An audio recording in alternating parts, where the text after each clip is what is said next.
Here's another Ghetto demo apparatus that someone threw together a few decades ago. You can see it's got these two motor-looking things on either side with the gear on the shaft. And we got these 3 ammeters and fuse, light, and transformer. And convenient little word that says over there. 400 hertz cell sins on 60 hertz 16 volts. Meters show the stator currents. Stators of what? Well, let's have a closer look at these things. And what it is a General Electric, actually let me show this one over here, you can see more of the label. General Electric cell sin. I think cell sin is the trade name of General Electric for their particular brand of Synchro resolvers that they were manufacturing. Or in this case they call it cell sin control transformer.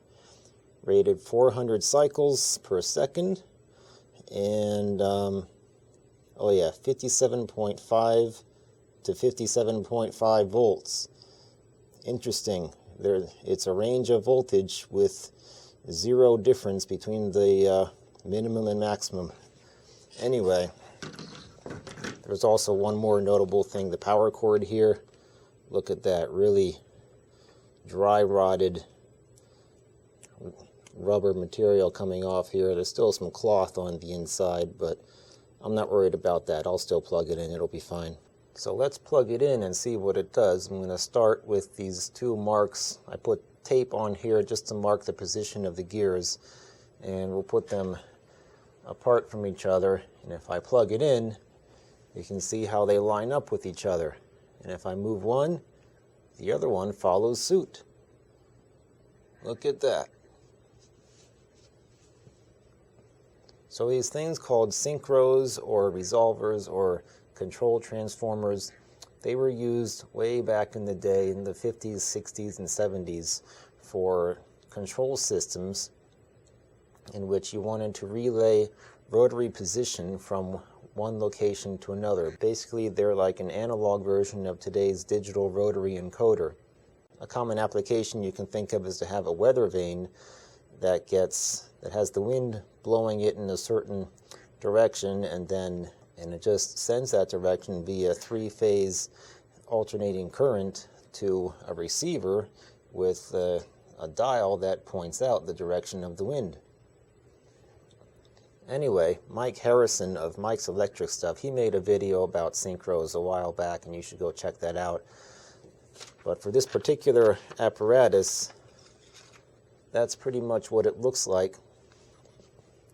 Here's the left synchro and the right synchro, and the rotor is just a single-phase coil, both of them in parallel hooked up to the 16-volt transformer.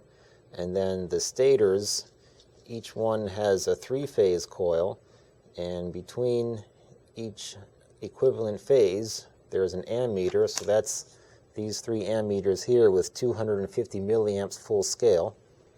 And the purpose for the ammeters being there is so that if you hold one of these in a fixed position and rotate the other, then you can see how the currents get offset significantly in between the 3-phase stator coils. When the 2 synchros are in the same position like they are here, then there should be no current going through those ammeters, because the voltage on this node is going to be the same as the voltage on that node.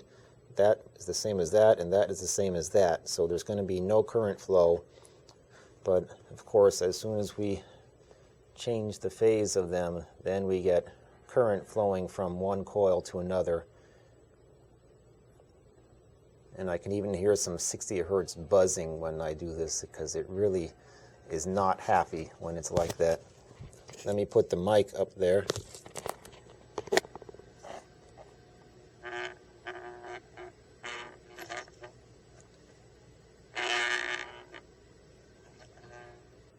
My guess for the educational value of this thing is that it might have been used to show how synchros work and to show what happens when they are out of phase from each other. But more likely, this was probably a demonstration of a three-phase power system where you might have a three-phase generator and then a three-phase synchronous motor.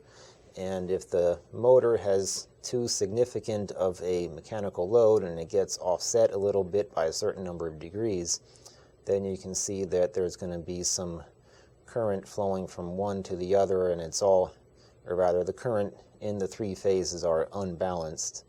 But anyway, that's the Synchro demo apparatus.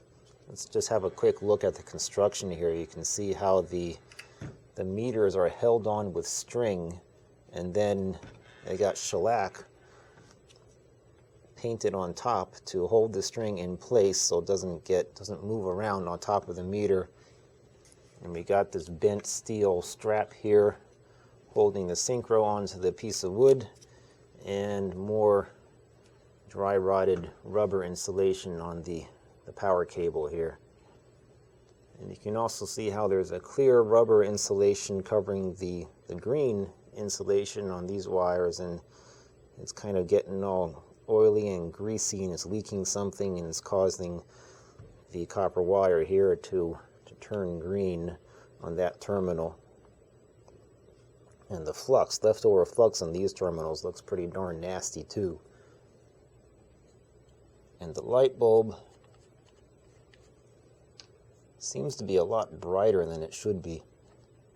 It's kind of hot. The light bulb is labeled 1891, which, according to the General Electric miniature lamps manual here, or the miniature lamps catalog, 1891 is for auto, radio, indicator, 14 volts nominal voltage, and about 1/4 of an amp.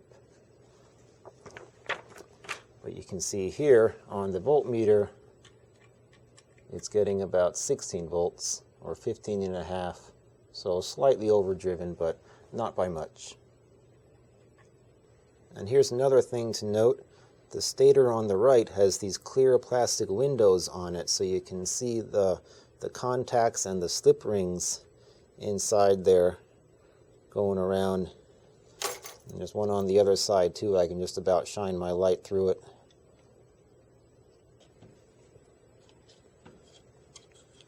And this thing comes off too. Let's see what's going on here. Ah, look at that. Nice little custom socket made especially for this.